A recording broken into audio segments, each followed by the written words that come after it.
40 This too has 3 grades.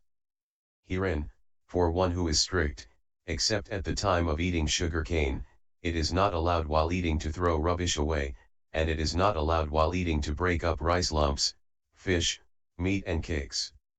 The rubbish should be thrown away and the rice lumps, etc., broken up before starting to eat.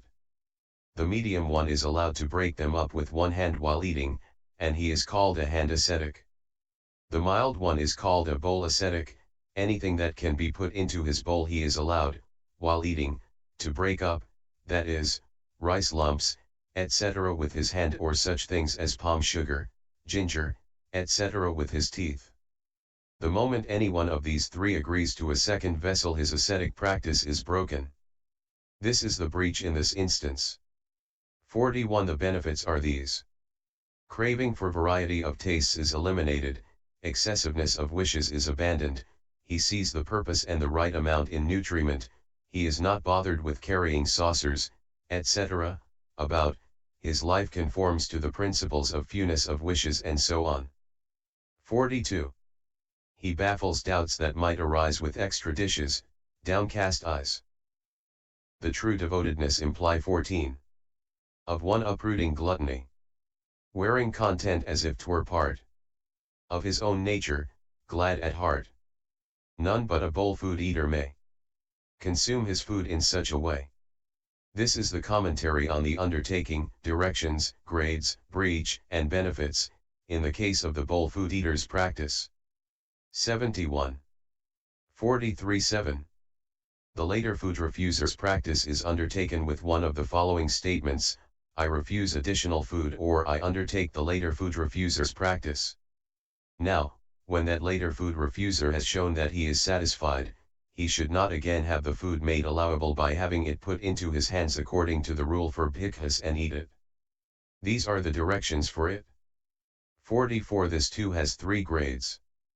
Herein, there is no showing that he has had enough with respect to the first lump, but there is when he refuses more while that is being swallowed. So when one who is strict has thus shown that he has had enough with respect to the second lump, he does not eat the second lump after swallowing the first. The medium one eats also that food with respect to which he has shown that he has had enough. But the mild one goes on eating until he gets up from his seat.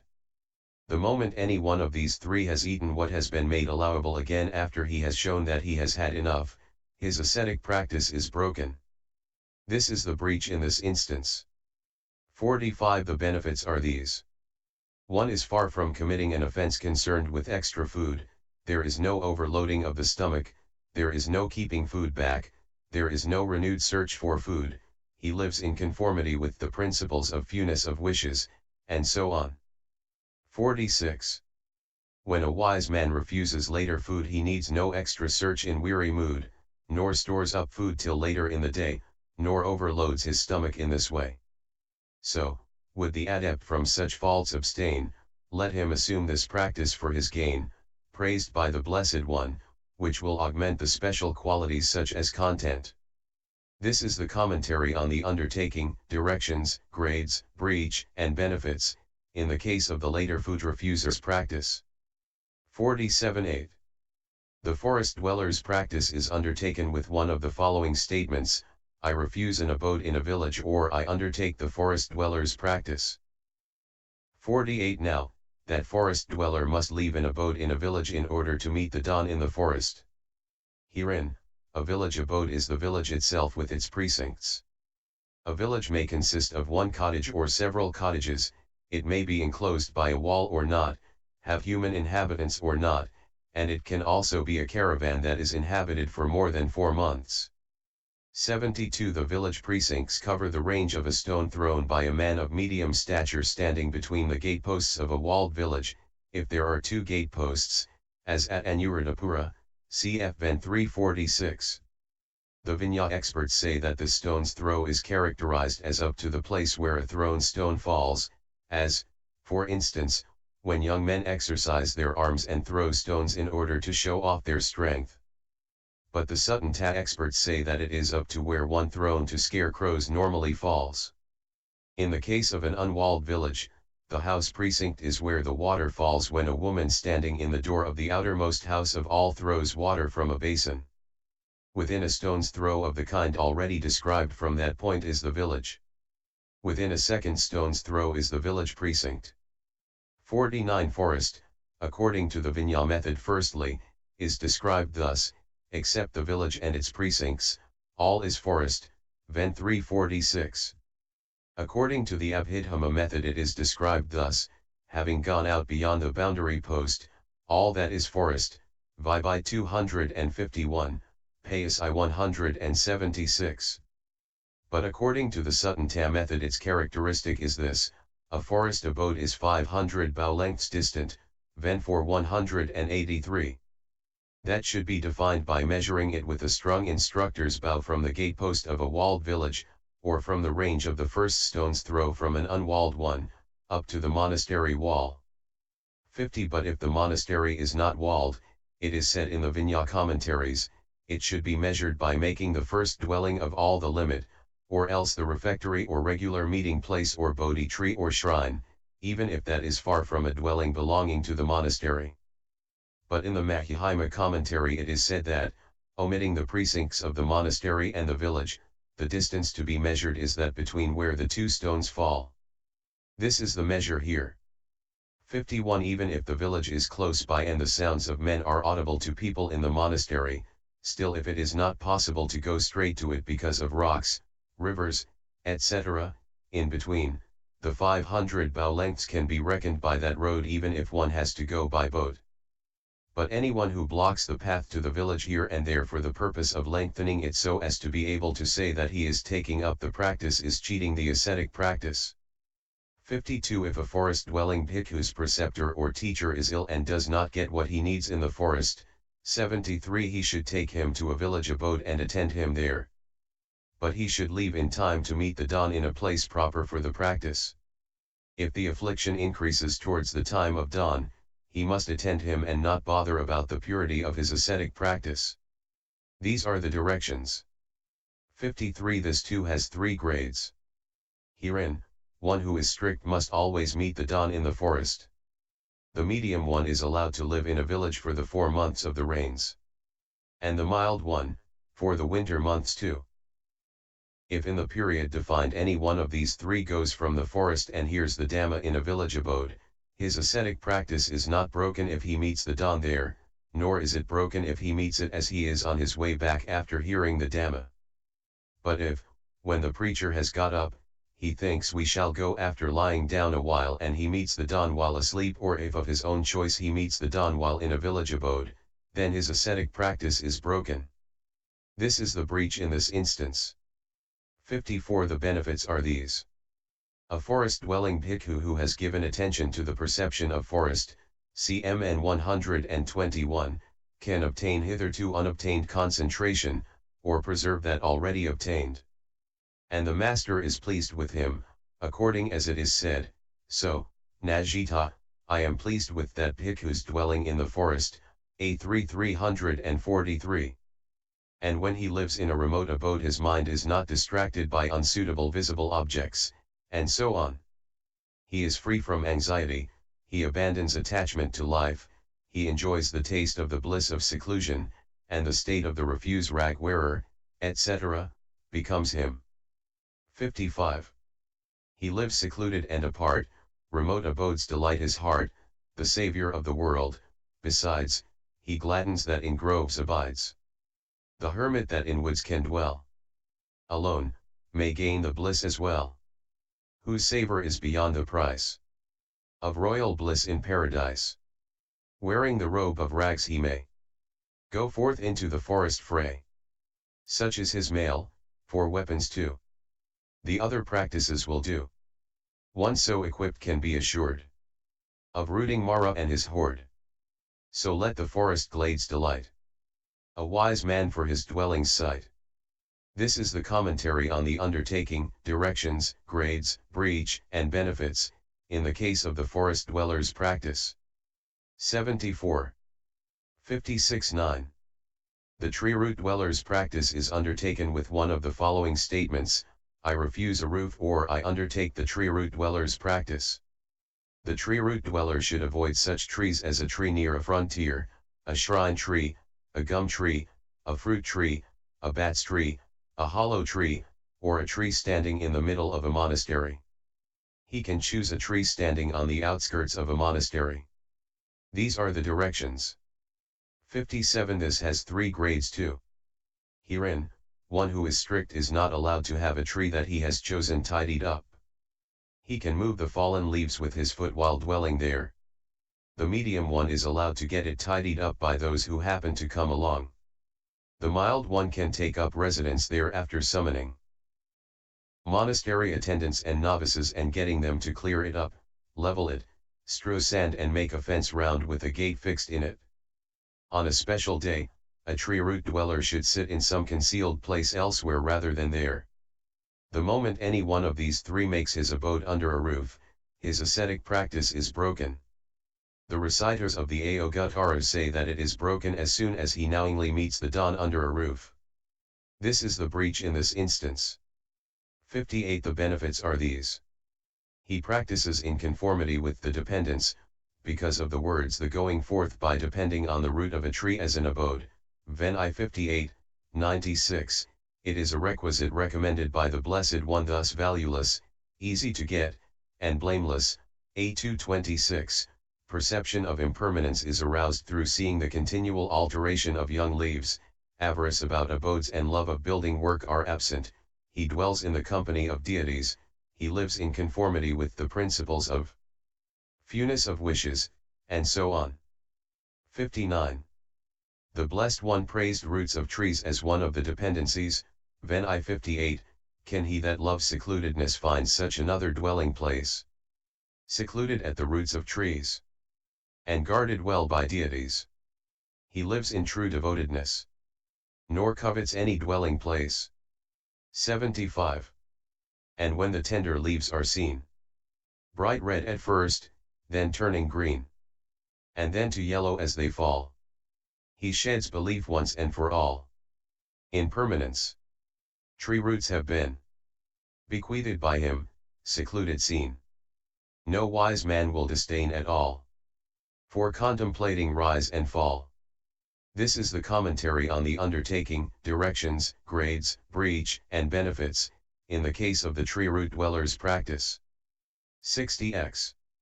The open-air dweller's practice is undertaken with one of the following statements: I refuse a roof and a tree root, or I undertake the open-air dweller's practice. An open-air dweller is allowed to enter the Aposatha house for the purpose of hearing the Dhamma or for the purpose of the Aposatha. If it rains while he is inside, he can go out when the rain is over instead of going out while it is still raining. He is allowed to enter the eating hall or the fire room in order to do the duties, or to go under a roof in order to ask elder bhikkhus in the eating hall about a meal, or when teaching and taking lessons, or to take beds, chairs, etc., inside that have been wrongly left outside. If he is going along a road with a requisite belonging to a senior and it rains, he is allowed to go into a wayside rest house.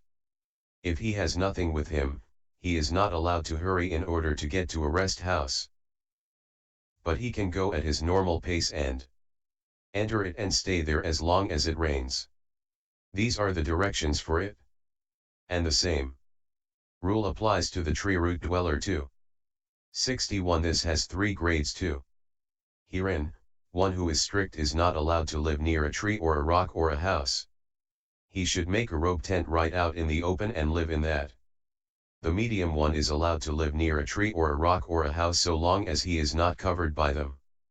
The mild one is allowed these: a rock overhang without a drip ledge cut in it, 15, a hut of branches, cloth stiffened with paste, and a tent treated as a fixture, that has been left by field watchers, and so on. The moment any one of these 3 goes under a roof or to a tree root to dwell there, 76, his ascetic practice is broken. The reciters of the Ayogattara say that it is broken as soon as he knowingly meets the dawn there. This is the breach in this case.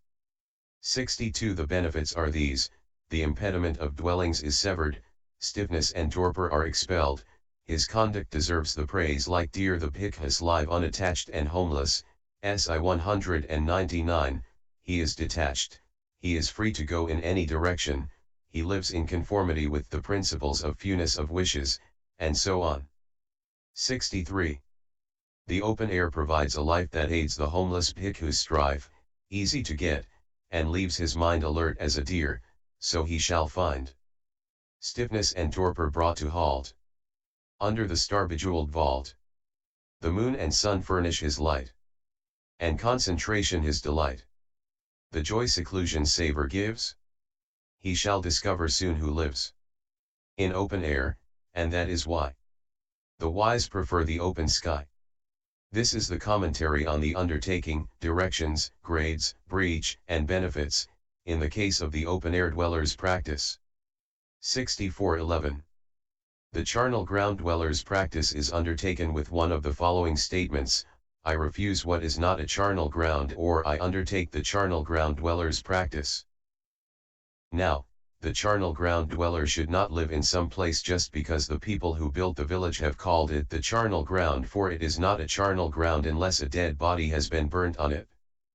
But as soon as one has been burnt on it, it becomes a charnel ground. And even if it has been neglected for a dozen years, it is so still. 65. One who dwells there should not be the sort of person who gets walks, pavilions, etc., built, has beds and chairs set out and drinking and washing water kept ready, and preaches Dhamma, for this ascetic practice is a momentous thing. Whoever goes to live there should be diligent. And he should first inform the senior elder of the order or the king's local representative in order to prevent trouble. When he walks up and down, he should do so looking at the pyre with half an eye. 77. On his way to the charnel ground he should avoid the main roads and take a bypath. He should define all the objects there while it is day, so that they will not assume frightening shapes for him at night. Even if non-human beings wander about screeching, he must not hit them with anything. It is not allowed to miss going to the charnel ground even for a single day. The reciters of the Ayogattara say that after spending the middle watch in the charnel ground he is allowed to leave in the last watch. He should not take such foods as sesame flour, peas pudding, fish, meat, milk, oil, sugar, etc., which are liked by non-human beings. He should not enter the homes of families. 16. These are the directions for it. 66. This has 3 grades too.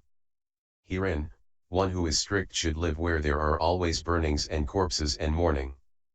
The medium one is allowed to live where there is one of these 3.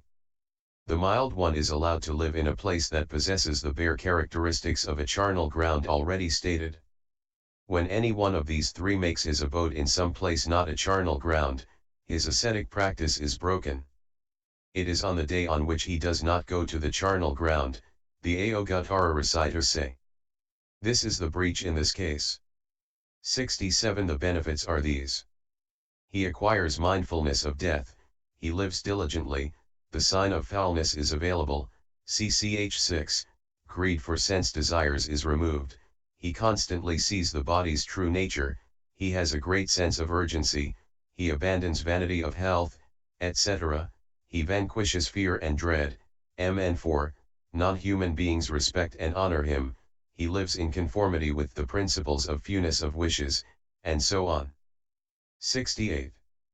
Even in sleep the dweller in a charnel ground shows naught of negligence, for death is ever present to his thought, he may be sure there is no lust after sense pleasure preys upon his mind, with many corpses present to his gaze.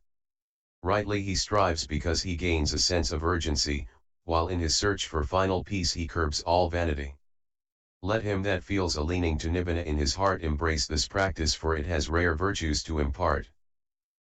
This is the commentary on the undertaking, directions, grades, breach, and benefits, in the case of the charnel ground dweller's practice. 78. 69:12.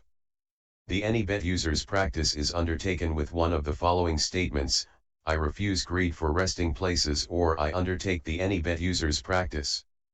The any bet user should be content with whatever resting place he gets, thus, this falls to your lot. He must not make anyone else shift from his bed. These are the directions. 70. This has 3 grades too. Herein, One who is strict is not allowed to ask about the resting place that has fallen to his lot. Is it far, or is it too near, or is it infested by non-human beings, snakes, and so on, or is it hot, or is it cold? The medium one is allowed to ask, but not to go and inspect it. The mild one is allowed to inspect it and, if he does not like it, to choose another. As soon as greed for resting places arises in any one of these three, his ascetic practice is broken. This is the breach in this instance. 71. The benefits are these. The advice: he should be content with what he gets, JAI 476, Ven 4 259, is carried out. He regards the welfare of his fellows in the life of purity, he gives up caring about inferiority and superiority, approval and disapproval are abandoned, the door is closed against excessive wishes, he lives in conformity with the principles of fewness of wishes, and so on. 72. One vowed to any bed will be content with what he gets, and he can sleep in bliss without dismay on nothing but a spread of hay. He is not eager for the best. No lowly couch does he detest. He aids his young companions too. That to the monk's good life are new. So for a wise man to delight in any kind of bed is right. A noble one this custom loves. As one the sage's lord approves. This is the commentary on the undertaking, directions, grades, breach, and benefits, in the case of the any bed user's practice. 73.13. The sitter's practice is undertaken with one of the following statements: I refuse lying down, or I undertake the sitter's practice. The sitter can get up in any one of 3 watches of the night and walk up and down, for lying down is the only posture not allowed. These are the directions. 79. 74. This has 3 grades too. Herein, one who is strict is not allowed a backrest or cloth band or binding strap to prevent falling while asleep. 17. The medium one is allowed any one of these 3. The mild one is allowed a backrest, a cloth band, a binding strap, a cushion, a 5-limb and a 7-limb. A 5-limb is a chair made with 4 legs and a support for the back. A 7-limb is one made with 4 legs, a support for the back and an arm support on each side. They made that, it seems, for the elder Phaya, Abhya of the chair. The elder became a non-returner, and then attained Nibbana. As soon as any one of these 3 lies down, his ascetic practice is broken. This is the breach in this instance. 75. The benefits are these. The mental shackle described thus: he dwells indulging in the pleasure of lying prone, the pleasure of lolling, the pleasure of torpor, MI 102, is severed, his state is suitable for devotion to any meditation subject, his deportment inspires confidence, his state favors the application of energy, he develops the right practice. 76. The adept that can place crosswise his feet to rest upon his thighs and sit with back erect shall make foul Mara's evil heart to quake. No more in supine joys to plump and wallow in lethargic dump, who sits for rest and finds it good shines forth in the ascetic's wood. The happiness and bliss it brings has naught to do with worldly things. So must the sitter's vow befit the manners of a man of wit. This is the commentary on the undertaking, directions, grades, breach, and benefits, in the case of the sitter's practice. 77. Now, there is the commentary according to the stanza. 4. As to the profitable triad. 5. Ascetic and so on distinguished. 6. As to groups, and also, 7. Singly, the exposition should be known, c3. 78. 4.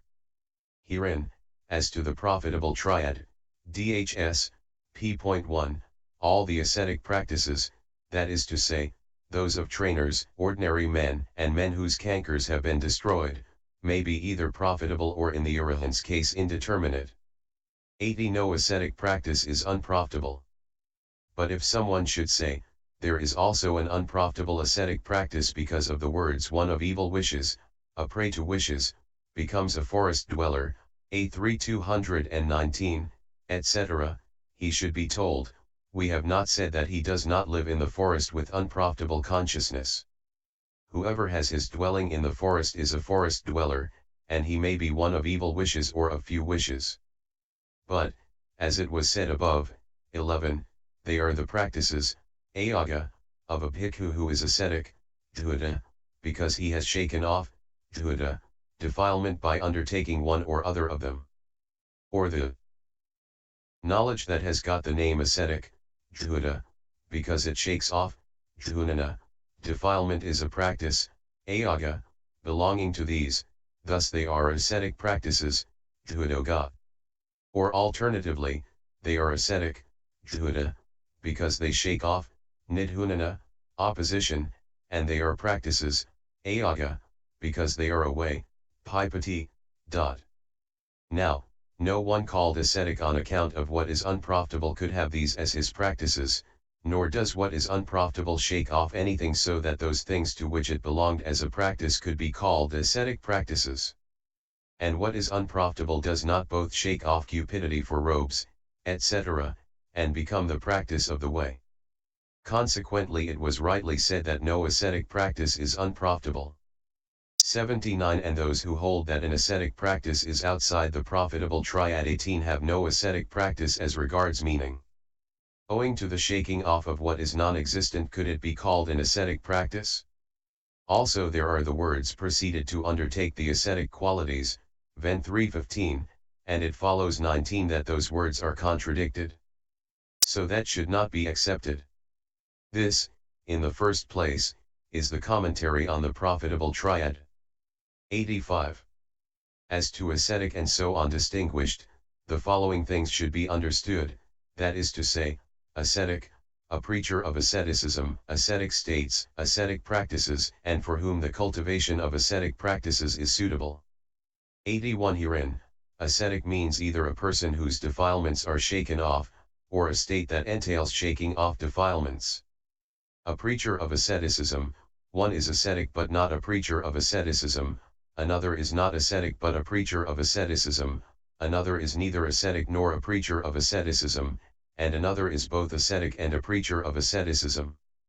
82 Herein, one who has shaken off his defilements with an ascetic practice but does not advise and instruct another in an ascetic practice, like the elder Bhakula, is ascetic but not a preacher of asceticism, according as it is said, now, the venerable Bhakula was ascetic but not a preacher of asceticism. One who 81 has not shaken off his own defilements but only advises and instructs another in an ascetic practice, like the elder Upananda, is not ascetic but a preacher of asceticism, according as it is said, now, the venerable Upananda son of the Sakyans was not ascetic but a preacher of asceticism. One who has failed in both, like Laudayan, is neither ascetic nor a preacher of asceticism, according as it is said, now, the venerable Laudayan was neither ascetic nor a preacher of asceticism. One who has succeeded in both, like the general of the Dhamma, is both ascetic and a preacher of asceticism, according as it is said, now, the venerable Sariputta was ascetic and a preacher of asceticism.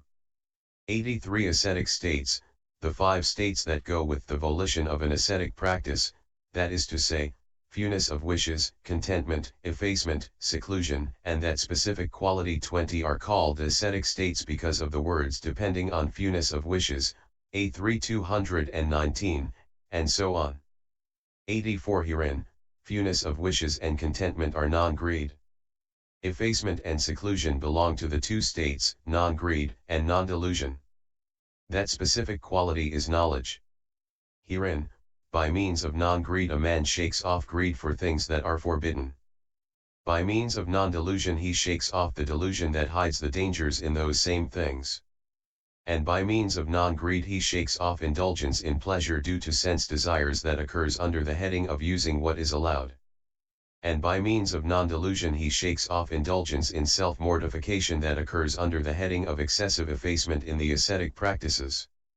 That is why these states should be understood as ascetic states. 85 Ascetic practices, these should be understood as the 13, that is to say, the refuse rag wearer's practice, the sitter's practice, which have already been described as to meaning and as to characteristic, and so forth. 86 For whom the cultivation of ascetic practices is suitable, they are suitable for one of greedy temperament and for one of deluded temperament. Why? Because the cultivation of ascetic practices is both a difficult progress 21 and an abiding in effacement, and greed subsides with the difficult progress, while delusion is got rid of in those diligent by effacement. Or the cultivation of the forest dweller's practice and the tree root dweller's practice here are suitable for one of hating temperament, for hate too subsides in one who dwells there without coming into conflict. This is the commentary as to ascetic and so on distinguished. 82. 87 6. And 7. As to groups and also singly. Now, 6. As to groups, these ascetic practices are in fact only 8, that is to say, 3 principal and 5 individual practices. Herein, the 3, namely, the house-to-house seeker's practice, the one-sessioner's practice, and the open-air dweller's practice, are principal practices. For one who keeps the house-to-house seeker's practice will keep the alms food eater's practice, and the bowl food eater's practice and the later food refuser's practice will be well kept by one who keeps the one-sessioner's practice. And what need has one who keeps the open-air dweller's practice to keep the tree root dweller's practice or the any bet user's practice? So there are these 3 principal practices that, together with the 5 individual practices, that is to say, the forest dweller's practice, the refuse rag wearer's practice, the triple robe wearer's practice, the sitter's practice, and the charnel ground dweller's practice, come to 8 only. 88 again they come to 4, that is to say, 2 connected with robes, 5 connected with alms food, 5 connected with the resting place, and 1 connected with energy. Herein, it is the sitter's practice that is connected with energy, the rest are obvious. Again they all amount to 2 only, since 12 are dependent on requisites and 1 on energy. Also they are 2 according to what is and what is not to be cultivated. For when one cultivating an ascetic practice finds that his meditation subject improves, he should cultivate it, but when he is cultivating one and finds that his meditation subject deteriorates, he should not cultivate it. But when he finds that, whether he cultivates one or not, his meditation subject only improves and does not deteriorate, he should cultivate them out of compassion for later generations. And when he finds that, whether he cultivates them or not, his meditation subject does not improve, he should still cultivate them for the sake of acquiring the habit for the future. So they are of 2 kinds as what is and what is not to be cultivated. 89 And all are of 1 kind as volition.